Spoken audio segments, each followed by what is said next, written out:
Hi friends, आप सभी का आपके अपने यूट्यूब चैनल पढ़ाकू योद्धा में हार्दिक स्वागत है।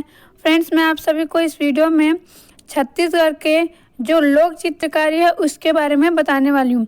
अभी हाल ही में जो एग्ज़ाम्स हुआ है फ्रेंड्स, CGPSC के द्वारा लिया गया है, जैसा कि जो सिविल इंजीनियरिंग वाला एग्ज़ाम हुआ था तो उसमें क्वेश्चन पूछा गया है लोक चित्रकारी से, और इसके पहले भी लोक चित्रकारी से CGPSC द्वारा क्वेश्चन पूछा जा चुका है। तो कौन सा क्वेश्चन पूछा गया है पहले मैं आप सभी को वो दिखा देती हूँ, जिससे आप सभी को पता चलेगा कि किस प्रकार से क्वेश्चन पूछे जा रहे हैं। तो चलिए फ्रेंड्स, सबसे पहले क्वेश्चन देख लेते हैं। तो क्वेश्चन क्या पूछा गया है, हरियाली अमावस्या को छत्तीसगढ़ी महिलाएं घर के मुख्य द्वार की दीवारों पर गोबर से क्या बनाती हैं। मीन्स छत्तीसगढ़ में हरियाली जो त्यौहार होता है फ्रेंड्स, है ना, जिसे हरेली के नाम से भी जाना जाता है, तो उस त्यौहार पर महिलाएं जो है वो मुख्य द्वार पर गोबर से जो भी चित्रकारी करती है उसको क्या कहते हैं, किस नाम से जाना जाता है, क्वेश्चन में यही पूछा गया है। ऑप्शन दिया गया है सवनाही, भित्ति चित्र, पग चिन्ह, नोहडोरा। तो फ्रेंड्स, अभी मैं आप सभी का इसका आंसर नहीं बता रही हूँ। अभी मैं जैसे ही आप सभी को लोक चित्रकारी पढ़ाऊंगी आप सभी को खुद ही पता चल जाएगा कि इसका आंसर क्या होगा। ठीक है, तो पहले मैं आप सभी को पढ़ा देती हूँ, उसके बाद आप सभी को आंसर भी अच्छे से समझा दूंगी। तो चलिए फ्रेंड्स, देखते हैं लोक चित्रकारी के बारे में। और ये बहुत ही शॉर्ट वीडियो होगा क्योंकि ज़्यादा हमें इसके अंतर्गत नहीं पढ़ना है, कुछ इंपॉर्टेंट है उसे ही देखना है। तो देखते हैं। तो सबसे पहले देखते हैं फ्रेंड्स, चौक मारना। ये जो चौक मारना वाला चित्रकारी है फ्रेंड्स, वो छत्तीसगढ़ी महिलाओं द्वारा किसी भी त्यौहार पर किया जाता है। इसके लिए कोई भी स्पेसिफिक त्यौहार की ज़रूरत नहीं होती है। और इसमें क्या किया जाता है कि जो चावल का सूखा आटा होता है उसको लेकर के जो महिलाएं होती हैं वो अपने आंगन पर अच्छा चित्रकारी करती हैं। कभी कभी क्या करते हैं कि जो लक्ष्मी माता का मतलब पैर का जो चिन्ह होता है उसको भी बनाया जाता है। ठीक है, इसे ही पग चिन्ह कहते हैं। ठीक है फ्रेंड्स, तो आप सभी याद रखेंगे कि जो चौक मारने का कार्य है उसमें जो चावल का सूखा आटा है उसका यूज़ किया जाता है और विभिन्न प्रकार की चित्रकारी जो है वो आंगन में की जाती है, जिसके अंतर्गत मेनली लक्ष्मी माता का जो पैरों का निशान होता है उसको बनाया जाता है और कभी कभी फूलों का भी जो चित्रकारी है वो किया जाता है। अब आगे देखते हैं फ्रेंड्स, सवनाही। तो सवनाही क्या है फ्रेंड्स, देखिए, श्रावण मास की अमावस्या पर जो भी चित्रकारी की जाती है उसे क्या कहते हैं, सवनाही कहते हैं। और श्रावण मास की अमावस्या पर कौन सा त्यौहार होता है, छत्तीसगढ़ का पहला त्यौहार कहते हैं हरेली। ठीक है, जो कि श्रावण मास की अमावस्या पर होता है। तो हम जो क्वेश्चन देख रहे थे उसमें किसके बारे में पूछा गया था, इसी के बारे में पूछा गया था। हरियाली त्यौहार भी कहते हैं इसे और हरेली भी कहते हैं। ठीक है, तो जो हरेली त्यौहार होता है वो श्रावण मास की अमावस्या का दिन होता है और इस दिन गोबर से लिपाई करके मुख्य द्वार पर रेखाएं खींची जाती हैं और ये जो चित्रकारी की जाती है इसे ही सवनाही कहते हैं। तो ये जो क्वेश्चन पूछा गया है, कौन सा क्वेश्चन, हरेली अमावस्या को छत्तीसगढ़ी महिलाएं घर के मुख्य द्वार की दीवारों पर गोबर से क्या बनाती हैं, तो इसका आंसर क्या होगा, सवनाही। क्या होगा, सवनाही। तो इस प्रकार से लोक चित्रकारी से भी क्वेश्चन एग्जाम में पूछा जाता है। इसलिए आप सभी को मैं जितने भी बातें बताऊंगी आप सभी उसे ध्यान से सुनिएगा और जो कि आप सभी के एग्ज़ाम में बहुत ही ज़्यादा काम आएगा। अब आगे देखते हैं फ्रेंड्स, आठे कन्हैया।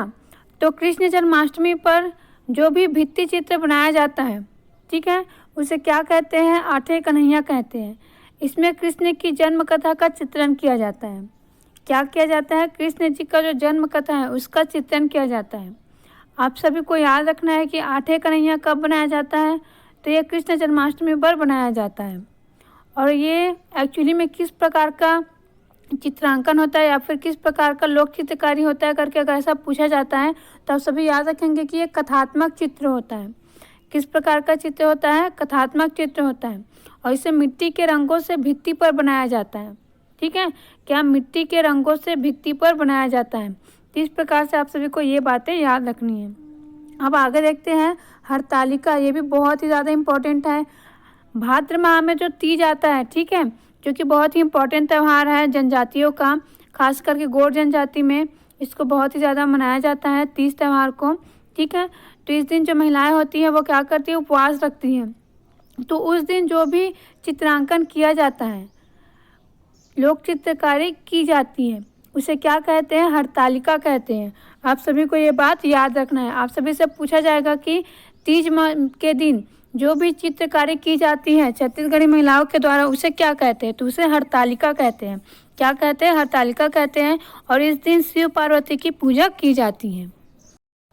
अब आगे देखते हैं गोबर चित्रकारी। ये जो गोबर चित्रकारी है इसे गोवर्धन चित्रकारी के नाम से जाना जाता है, ठीक है।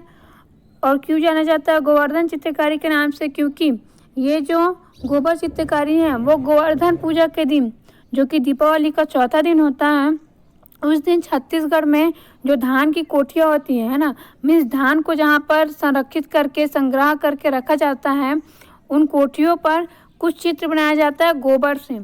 इस प्रकार का रहता है कुछ चित्र, और इसमें और भी कई प्रकार से रहता है। तो ये जो गोबर से चित्र बनाया जाता है तो उसे ही क्या कहते हैं, गोबर चित्रकारी कहते हैं। तो आप सभी याद रखेंगे कि धान की कोठियों पर गोबर से इसको बनाया जाता है गोवर्धन पूजा के अवसर पर। आगे है घर श्रृंगार। जैसा कि नाम है घर श्रृंगार, ठीक है, इसका मतलब ये है कि घर को सजाना। तो छत्तीसगढ़ में कुछ परंपरागत विरासत है जिसके अनुसार जो छत्तीसगढ़ी महिलाएं हैं वो घर को सजाने का कुछ कला जानती हैं। इसके अंतर्गत दीवारों पर फूल का, पत्ती का, है ना, कुछ जो पशु पक्षी है उनका चित्र बनाया जाता है। किससे बनाया जाता है, पीली मिट्टी से, काजल से, इन सभी से दीवारों पर कलाकारी की जाती है और इसी को ही कहते हैं घर श्रृंगार। और उसके बाद देखते हैं नौडोरा। तो ये जो नौडोरा है ये नया घर को नौडोरा कहते हैं, ठीक है। तो जो नया घर होता है उसको सजाने के उद्देश्य से उसमें जो भी चित्रांकन किया जाता है, देवी देवताओं का चित्र बनाया जाता है, पशु पक्षी का, बेल बूटों का, तो उसको ही नौडोरा कहते हैं। तो आप सभी इसको याद रखिएगा। अब आगे देखते हैं गोदना। तो जो गोदना है वो आप सभी जानते ही होंगे, आप सभी ने कभी ना कभी तो ज़रूर देखा होगा। गोदना जो है वो हाथ में, पैर में, माथे पर गोदवाया जाता है, ठीक है, जो कि हरे रंग का दिखाई देता है। अब उसके बाद देखते हैं बालपुर चित्रकला। ये जो बालपुर चित्रकला है ये किससे रिलेटेड है, ये चितेर जाति के जो लोग होते हैं ना, उन लोग क्या करते हैं, जो पौराणिक जो भी कथाएं वगैरह है ना उनसे रिलेटेड चित्र बनाते हैं, उसे ही क्या कहते हैं, बालपुर चित्रकला कहते हैं। तो आप सभी याद रखेंगे इसको कि ये किससे रिलेटेड है, पौराणिक जो भी कथक वगैरह है ना, उनमें जो भी चित्र वगैरह रहता है उससे रिलेटेड है। और ये चितेर जाति के जो लोग होते हैं ना उनके द्वारा दीवारों पर बनाए जाते हैं, ठीक है। जो भी पौराणिक कथा है उनसे रिलेटेड चित्रकला जो है वो दीवारों पर चितेर जाति के लोग बनाते हैं, जिसे क्या कहते हैं, बालपुर चित्रकला कहते हैं। तो आप सभी से पूछा जाएगा कि बालपुर चित्रकला का संबंध किससे है। ऑप्शन में दिया रहेगा पौराणिक कथा से है या फिर पेड़ पौधों से है, पशु पक्षियों से। तो आप सभी याद रखेंगे कि इसमें जो भी पौराणिक कथा वगैरह है उससे रिलेटेड चित्रकारी किया जाता है चितेर जाति के लोगों के द्वारा, ठीक है फ्रेंड्स। तो आप सभी के लिए इतना ही था आज। तो मैं उम्मीद करती हूँ आप सभी को अच्छे से समझ में आ गया होगा कि आप सभी को किस प्रकार से जो लोक चित्रकारी है उससे मुख्य पॉइंट जो है वो याद रखना है, क्योंकि इससे एग्जाम में क्वेश्चन पूछा जा चुका है और हरतालिका से भी क्वेश्चन पूछा जा चुका है। तो आगे किसी भी एग्ज़ाम में आप सभी से लोक चित्रकला से क्वेश्चन ज़रूर पूछा जाएगा। तो आप सभी को सिर्फ 9 ही याद रखना है, तो मैं सोचती हूँ कि आप सभी इजीली याद रख सकते हैं। इसके अलावा मैं आप सभी को एक और बता रही हूँ, हाथा करके बोला जाता है छत्तीसगढ़ में। क्या बोला जाता है, हाथा करके, ठीक है। ये भी चित्रकारी ही है। जब नया घर बनाया जाता है, ठीक है, तो जब पूजा वगैरह कराया जाता है तो उनके द्वारा क्या किया जाता है, हाथों से, है ना, हाथ का जो पंजा होता है ना उससे दीवार पर क्या किया जाता है, निशान बनाया जाता है, 5 उंगलियों का निशान बनाया जाता है, जिसे क्या कहते हैं, हाथा कहते हैं। क्या कहते हैं, हाथा कहते हैं। तो आप सभी इसे भी याद रखिएगा, ठीक है फ्रेंड्स। तो आप सभी को मेरा ये वीडियो कैसा लगा मुझे कमेंट करके ज़रूर बताइए और ज़्यादा से ज़्यादा लाइक और शेयर करिए। ये छोटा सा वीडियो है और लेकिन आप सभी के लिए बहुत ही ज़्यादा बेनिफिशियल है। फ्रेंड्स आप सभी स्क्रीन पर देखिए, मैं आप सभी को लास्ट में ये दिखा देती हूँ कि गोदना किस प्रकार से दिखाई देता है। तो आप सभी स्क्रीन पर देख रहे होंगे कि इमेज से हो रहा है, तो उसमें दिखाई दे रहा है कि गोदना जो है वो हरे रंग का दिखाई देता है और इस प्रकार से अलग अलग चित्रकारी जो है वो गोदने में की जाती है, ठीक है फ्रेंड्स। Thank you friends.